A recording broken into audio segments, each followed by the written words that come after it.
que se podem materializar e expressar, se calhar não é tanto assim, mas na percepção dos portugueses, sim.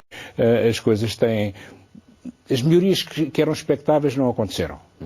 Pelo contrário, degradaram-se. Então, temos que encontrar outros, não é? Esta ideia dos políticos são todos iguais está-se cada vez mais a enquistar junto dos portugueses. E eu acho que as ideologias também...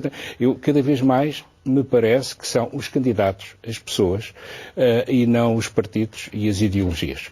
Sim, a volatilidade e a permeabilidade são muito maiores do que eram, e eu acho que isso é muito relevante. Quem é quem? Não há ideologia de estômago vazio e o carisma aqui conta. Sim, há quem diga que a parte mais sensível do corpo humano é a carteira. Não é? Por isso é que quando se vota é uma mão na carteira e também nos tempos que correm o telefone, não é? Portanto, além da carteira, ou seja, porque nós temos acesso a comunicação, a promoção, a divulgação política por meios que não tínhamos anteriormente. Sem mediação. Diga, sem mediação, exatamente. Aliás, sem mediação, sem filtro e misturado com tudo. Nós recebemos no mesmo canal as informações de como estão os nossos familiares, como está o tempo, quanto é que vai ficar o futebol ou o handball e depois a dimensão que é que o Ricardo apontou para o António. Mas não por causa do handball, a questão do handball, onde o António tem um passado notável.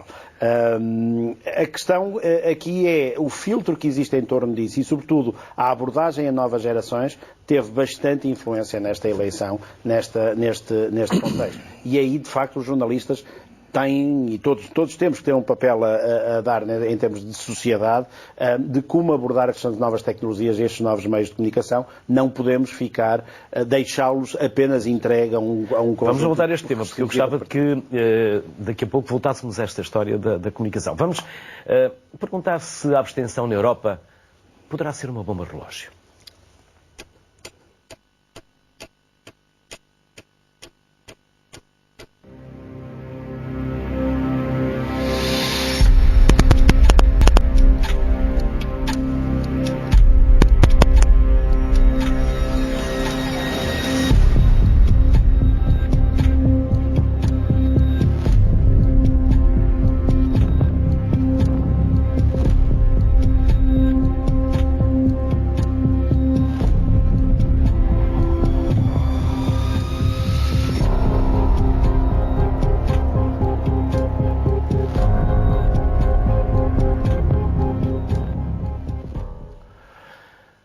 Vamos juntar à conversa uma das autoras desta investigação, é a Luciana Maruta. A Luciana é jornalista da revista digital Divergente. Olá, Luciana. Já está a acompanhar o programa desde o início. Pode, se quiser, também comentar algo do que aqui já falámos, mas gostaria de começar por lhe perguntar que outras conclusões, que outros eixos de investigação vocês tiveram neste vosso estudo? Portanto, a Divergente, só para situar, nós somos um órgão de comunicação social independente.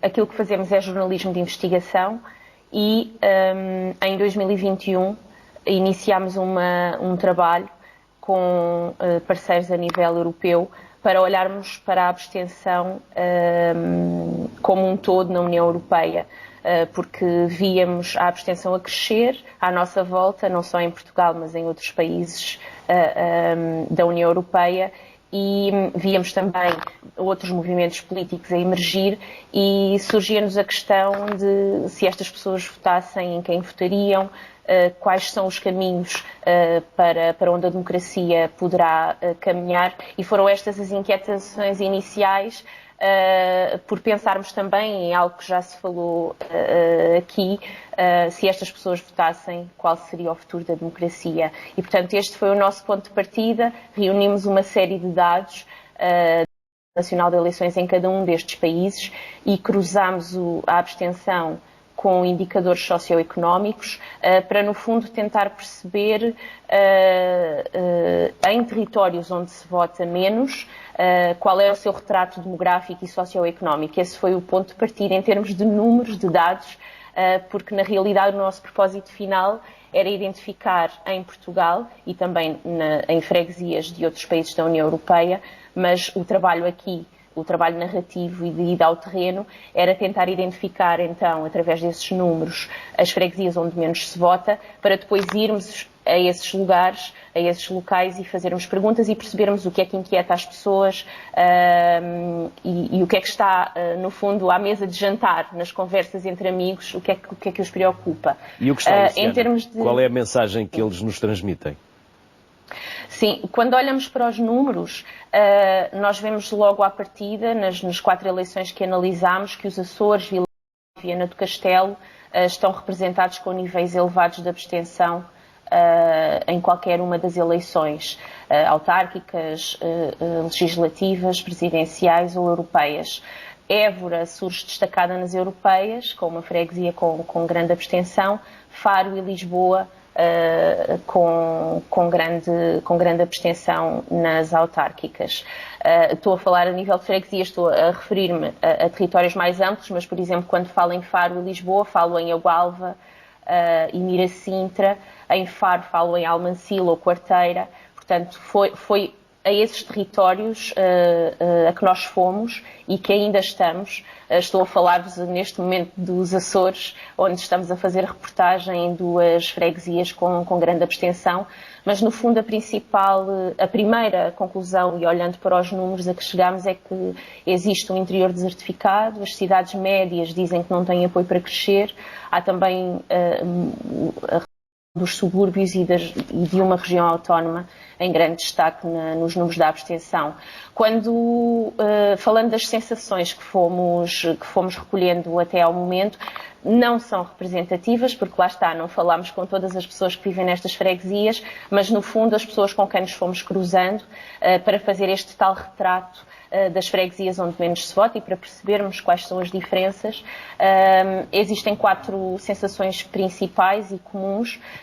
Relativamente à União Europeia, onde também já, creio que foi o António que falou, que as pessoas se sentem mais afastadas desta e portanto, votam menos neste tipo de eleição, é um facto, os números também o comprovam, e aquilo que as pessoas dizem é que a União Europeia é algo que está muito longe.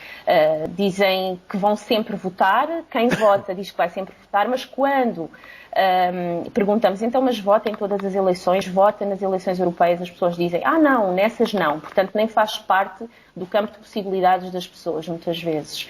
Ainda que, por exemplo, numa das freguesias que visitámos, em Borba, existam placas dos fundos europeus numa série de infraestruturas, mas esta proximidade com a União Europeia não existe. Existe também uma descrença no trabalho dos políticos, também se falou e também já falaram, os colegas, que existe esta descrença na figura do político e nas pessoas em concreto.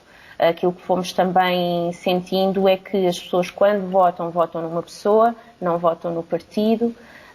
Principalmente nas autárquicas, existe esta proximidade, muitas vezes em freguesias pequenas, conhecem a pessoa que se vai candidatar e, portanto, já fazem algum juízo de valor sobre aquilo que poderá ser feito, mas no geral dizem que os políticos estão mal preparados, que são muito teóricos e pouco conhecedores da prática. Outra das sensações que fomos e que recolhemos nos testemunhos das pessoas é que se sentem pouco representadas, portanto aquilo que são os discursos, as propostas, não sentem que as suas necessidades do dia-a-dia estão representadas. E porque fizemos este trabalho de campo muito próximo das eleições, também conseguimos perceber que existe quem vota, demonstrou interesse em fazer um voto de protesto, um voto de mudança, por esta tal descrença naquilo e no trabalho que já foi feito, e nós temos assistido ao panorama político português, e tem-se falado nisso, não é? Do bipartidarismo, e de facto as pessoas diziam que eles são todos iguais e, portanto, se for votar, porque muitas pessoas nos diziam isso, não tinham a certeza se iriam votar ou não, seria numa mudança e como voto de protesto. Luciana, obrigado pela simpatia, obrigado pelo contributo, obrigado pela participação e até uma próxima. Bom trabalho. Obrigada. Obrigado.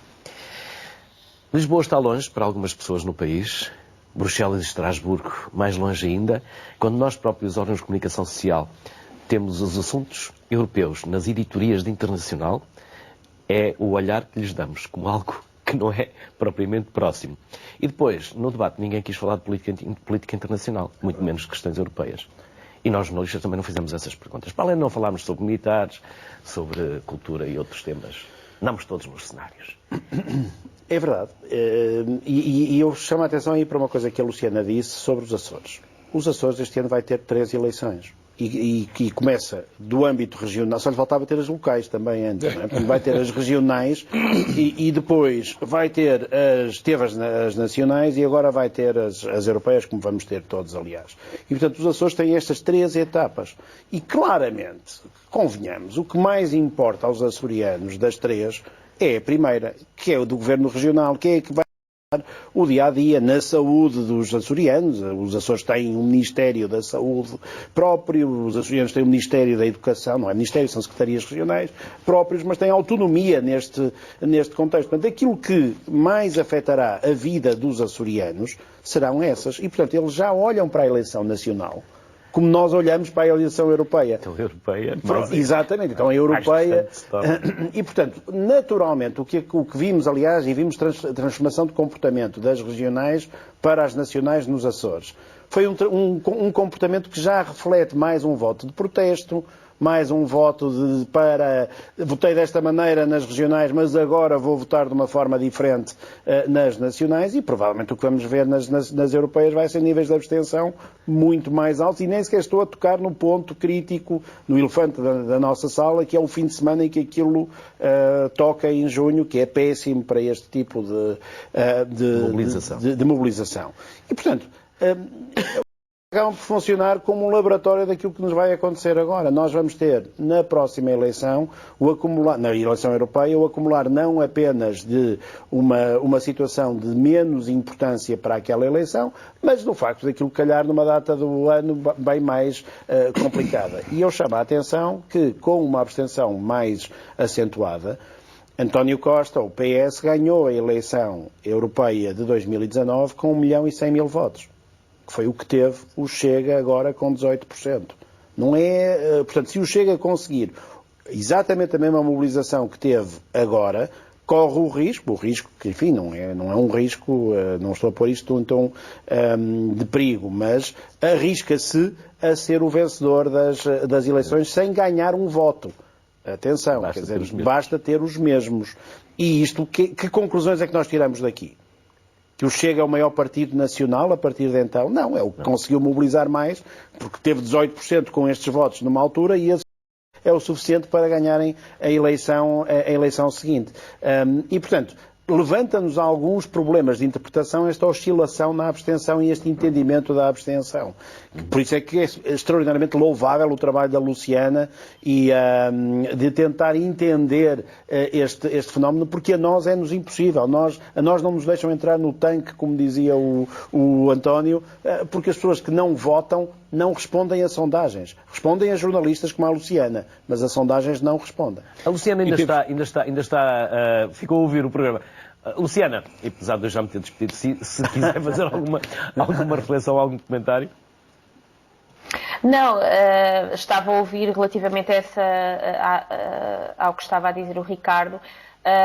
De facto, aquilo que nós sentimos não é só, e eu percebo, não é? Estamos num momento e num panorama eleitoral com muitas opções, mas sentimos é que é algo que se arrasta já há muito tempo, não é? E quando olhamos nós o trabalho que fizemos de recolha de dados foi desde 74 até 2023 e fizemos também apoiados e suportados por uma equipa de investigadores, porque lá está, somos jornalistas e falou-se e bem que é preciso ter cuidado quando olhamos para os números, porque daquilo que podemos perceber ao longo deste trabalho, podemos fazer perguntas diferentes aos números e eles dizem-nos coisas diferentes, é preciso realmente ter muita atenção e trabalhamos com 2 investigadores do Dinâmia 7 para garantir que quando nós íamos aos territórios existia uma base e uma análise já pré-feita que identificava os territórios. E, portanto, quando nos deslocámos a estes territórios, foi também sabendo o histórico e o historial ao longo destes anos. Mas sim, tendo a concordar que essa distância é muito marcada relativamente à Europa, mais marcada ainda em relação à Europa, mas relativamente às eleições legislativas existe mesmo uma... as pessoas dizem que não é algo que está próximo, o que não deixa de ser estranho a título pessoal. Luciana, obrigado mais uma vez, agora sim. Até uma próxima. Felicidades. Eu acho que a motivação, mais uma vez, à abstenção é definida por essa motivação. Que motivos é que as pessoas têm para ir a votos? Eu vou falar de um caso que é paradigmático disso. A primeira vez que fiz boca de urna foi em 98, creio eu, para o referendo da regionalização. Antes tinha havido o primeiro referendo do aborto. Quando vi os números, fiz a minha proposta, preparei-a, estudei o que é que ia de fazer, era a primeira vez que ia fazer. Quando vi os números, fiquei extasiado completamente. E agora estou tramado, porque tenho que ir aos Açores e à Madeira. Foi a maior participação de sempre dos Açores, foi no primeiro referendo do aborto. Tem a ver com o tema, com a motivação, tenho uma palavra a dizer, é importante. Isto é determinante das democracias e é muito perigoso, porque o Brexit, vamos lá pensar, o Brexit, o senhor que avança com o Brexit pensa que o referendo vai dizer não à saída. Está convencidíssimo. Só que está mais motivado aqueles que são a favor da saída do que aqueles que são pela manutenção. E, portanto, não é que aquilo se distribua, é a minha convicção, com aquela percentagem para cada um dos lados. Não, os indivíduos, é sempre que há uma ideia mais radical, mais forte, essas pessoas que são simpatizantes dessa ideia participam em maior número. Esse é o problema das sondagens pré-eleitorais. Nós perguntamos às pessoas se vão votar e, no fim, 20% dizem que não. Depois são 40%. Quais são os 20% que, afinal, deixaram de ir a votar e passar? São os menos motivados. E quem são? Enfim, tudo isto são... A abstenção é uma coisa que é importante estudar e é muito difícil estudar. Em minuto e meio, porque a conversa passa rápido com dois excelentes comunicadores, com tanto substrato e tanto conteúdo como hoje aqui mais uma vez ficou patente, os partidos tradicionais estão a ter dificuldades em comunicar. E o Chega, no caso, tem mais seguidores do que os próprios todos juntos. E tem quase o dobro de interações no YouTube. E agora, será que vão saber comunicar para estas europeias face àquilo que se perspectiva de abstenção? Luís, tem muito pouco tempo para mudar a agulha e para fazer uma boa comunicação. Tem tendência a votar nas pessoas. E o Chega tinha um líder que era dos poucos líderes que repetia. Aliás, os dois líderes que repetiam, enfim, Inês Sousa Real julgo que repetia e desrepetia, entrou e saiu, e portanto, mas os dois líderes que repetiam tiveram ótimos resultados. Quer o Rui Tavares, quer o André Ventura. Depende muito dos candidatos às eleições Marta Temido terá carisma? Rui Moreira terá carisma? António Costa? Parece-me que já disse que não, segundo Marcos Mendes. Sim, quer dizer, mas aí não sei quem será. João Coutinho de Figueiredo tem mais carisma que Rui Rocha, de acordo com aquilo que eram todos os indícios que dava, embora o resultado do Rui Rocha não foi tão mau quanto mas isso. Eu creio portanto, que depende muito das pessoas. O João Coutinho de Figueiredo queria inequivocamente ser candidato ao Departamento Europeu. Não, está bem, mas a questão é se tem mais impacto nestes novos meios de comunicação e mais seguidores. Eu acho que há muito pouco tempo e depois há um cansaço. As pessoas sabem que há atos eleitorais e ainda por cima temos aquela suspeição que pode haver outras legislativas, não num futuro distante, não é? E por acaso o futuro há de ser relativamente próximo, porque está condicionado pelos 6 meses que correm do último ato eleitoral e pelos 6 meses em que o Presidente da República, antes de terminar o seu mandato, não os pode realizar. Portanto, não é assim tão difícil, caso venha a acontecer. Não é? Fora os 60 dias que me dei entre a convocação Exatamente, e a realização do ato. Portanto, o tempo fica muito limitado. Qualquer das maneiras, isso não é um fator positivo. E depois, a questão das pessoas não sentirem a importância, o que é estranho, porque, das nossas legislação, mais de 70% deriva de diretivas europeias. Portanto, é muito importante, de facto. Nós é que não sentimos que sejamos importantes, somos pequeninos. Se os média passarem 6 meses a dizê-lo, todos os dias, constantemente, nós começamos a interiorizar. Já não temos 6 meses, Luís. Sim, mas o que eu digo é, se passarmos 6 meses, vezes, agora aqui já não temos esses 6 meses. Momentos muito relevantes. Sabe porque é que somos europeus? Por causa do euro. E não é do Euro 2004. Não, é a moeda.